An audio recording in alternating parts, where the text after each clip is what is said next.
Temperatures dropping, heaters are being pulled out of storage. KIMT News 3's Maureen Dudley spoke with Haley Comfort Systems in Rochester about how you can keep your HVAC systems running smoothly in the winter months.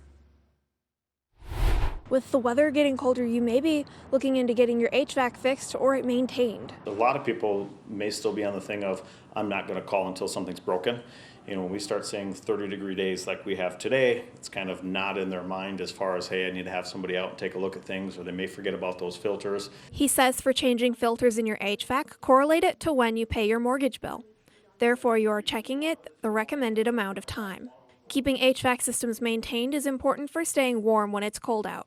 So just like, you know, kind of like your car, you're never going to drive 50,000 miles without changing oil in your car or having anything done like that with it. So any gas appliance, whether it's your furnace, if you've got fireplaces in the house, super important to make sure those are maintained. If you haven't gotten your HVAC or heating system looked at, there could be issues when the weather drops again. Yeah, once we start to see colder weather, typically our service department starts to run longer hours, more on calls and stuff like that.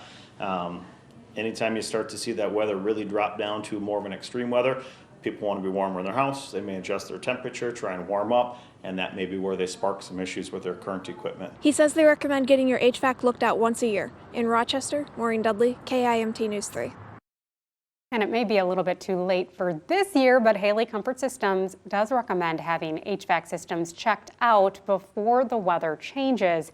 That's typically before the winter or during the springtime.